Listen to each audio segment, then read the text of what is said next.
Hi அனைவருக்கும் வணக்கம். இன்றைக்கி ராஜேஷ் விளாக்ல என்ன பார்க்க போகிறோம்னா, இன்றைக்கி நைட்டு சாப்பாடு வந்து தோசை தான். தோசை தக்காளி சட்னி.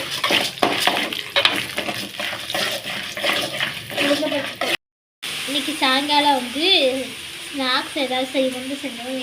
ஏத்தைக்காய் பழம் வச்சு சாமி கும்பிட்டோம்ல, வெத்தலை விளக்கு இது வச்சு நெய்வேத்தியம் இந்த பழம் தான் வச்சோம். அதை இன்றைக்கி எடுத்து அப்பம் போட்டாச்சு. என்றைக்கு அப்பம் குட்டி குட்டியாக நல்லா பழுக்கலை, சரி போட்டு சாப்பிடுவோன்ட்டு போட்டு டீக்கு இன்றைக்கி ஈவினிங் ஸ்நாக்ஸ். ஒரே மழை, நேற்று ஃபுல்லாக மழையே இல்லாமல் மேகமாக இருந்துச்சு. இன்றைக்கி ஒரே மழை. இப்படியே இருந்துச்சுன்னா ஜன்னியை வந்து போல இருக்குது. இதே கிளைமேட்டில் இருந்து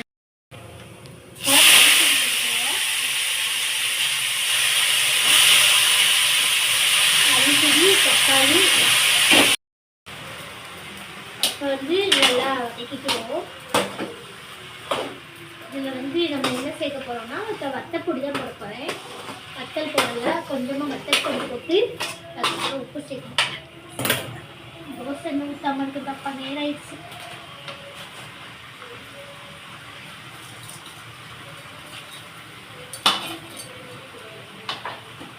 இதுக்கு எல்லாம் கதம்ப சட்னி சொல்லுவாங்க.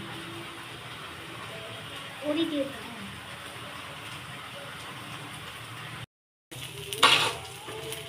தோசை ஊற்றியாச்சு. இப்போ இதில் வந்து வத்தப்பொடியும் உப்பும் போட்டு நல்லா வதக்கிட்டு ஆற வச்சுட்டு கடை போட்டு ஆற வச்சுட்டு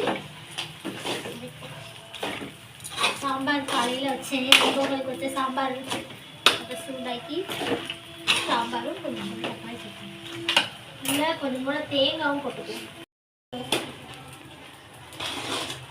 என் மக வந்து அவளே தோசை ஊற்றிக்கிடுவா, அதனால் அவளுக்கு லேசாக ஊற்றுவா. அதனால் இந்த இடத்துல இன்னொரு தோசை வச்சு இது வரணும்னா கொடுத்துருந்தா பாவம் பசிக்குது போல இருக்குது. இந்த அப்பம் தான் சாப்பிட்டா, டீயும் குடிக்க மாட்டா.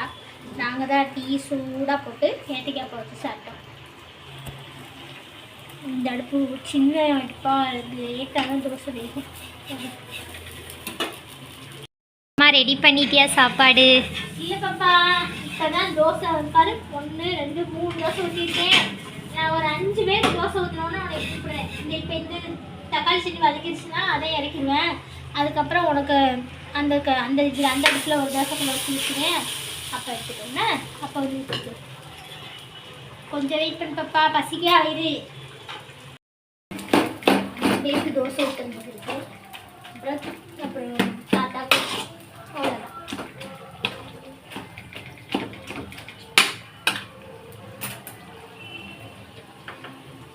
ஓகே, வாங்க எல்லாரும் தோசை சாப்பிடலாம்.